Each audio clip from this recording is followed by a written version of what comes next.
election 4 years later, they think that they can have it in every single state. They think that they can have it nationwide.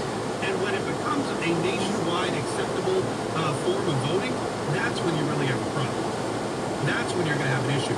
So this election, as long as people get out there and vote for the president, as long as people get out there and support their candidate, you're not going to have an issue. Florida, North Carolina, especially because they have the weakest candidate to ever run a presidential campaign in Joe Biden. But as long as these swing states fall into place, which they're starting to do now, and after this, oh my gosh, forget about it, after this week, you're going to see a huge bump. You're going to see a huge bump in all the swing states, and some states that probably weren't swing states to begin with. I would be shocked if after all of the stuff going on in New York City, you saw a bump in New York City. I wouldn't be shocked if after everything else that's going around in Illinois, you saw a bump in Illinois. I mean, there are going to be places where Donald Trump is going to go up that you would never think a Republican president can go up. And a lot of that is because of the messaging that the Republicans are putting forward and the negative messaging that the Democrats are putting forward, which is stay home, wear a mask. If you don't, we're going to force you to wear a mask. Also, you can't work, you can't go to school. Oh yeah, and we're not going to have any police anymore.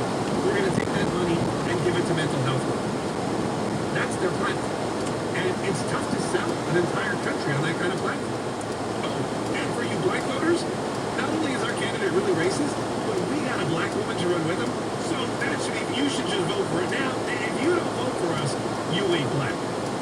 That's a really tough sell to the African American voter.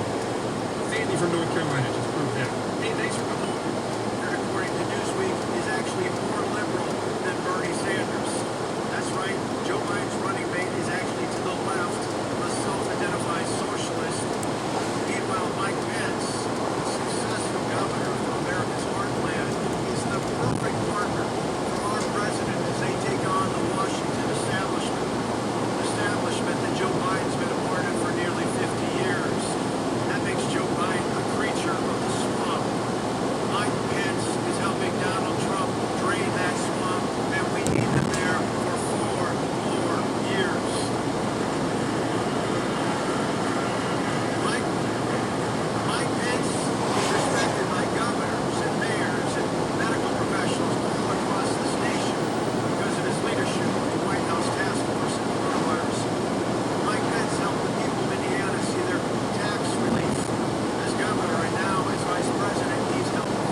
nice.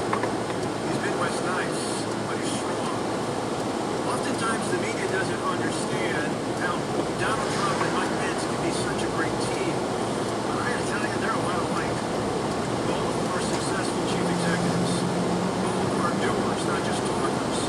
And both have a deep and abiding love for America, for the American people. That's why both of them were in Wisconsin last week during the Democrats' convention while Joe Biden was hanging out in his basement in Delaware, the place that he hasn't left. Not just to go crisscross the country, but he hasn't even been to Wisconsin one time since the start of his campaign for president. Mike Pence and Donald Trump will come back, not just to Wisconsin, but to North Carolina and every other place across this country. Please join with me with showing our support for the current and future Vice President of these United States, Mike Pence. Delegates, please join me in welcoming the Vice President of the United States of America. Vice President Mike Pence has appeared at the Republican National Convention in Charlotte, North Carolina. It was a previously unannounced surprise appearance. The Trump administration or the Trump campaign has promised many surprises throughout the week. Mike Pence is entering into the room where several hundred delegates are gathered to nominate Donald Trump. He is approaching the stage. It's a very different look than you're used to seeing in a convention. The delegates are socially distanced.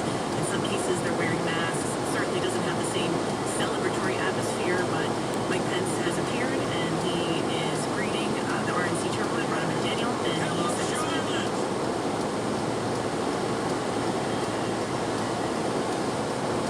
Madam Chairman, Marshall E. Kelly, Republican delegates from all across America, it is a joy to be with you at the 2020 Republican National Convention here in North Carolina.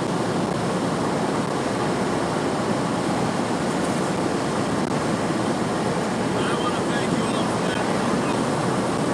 But I also want to thank a great friend of mine. He's a great leader in the state of Wisconsin, and he's one of the great conservative voices in our world today. Would you join me in thanking Governor Scott Walker for those wonderful and gracious words?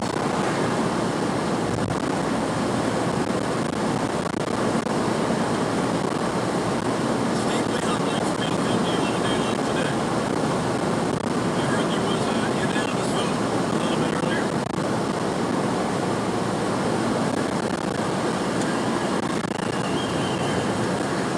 And I'll have more to say about that in Fort McHenry on Wednesday night.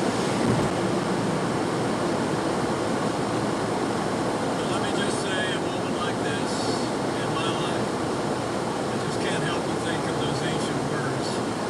And who am I? And who is my family that you brought us this far? And I want to thank you for the honor of this day.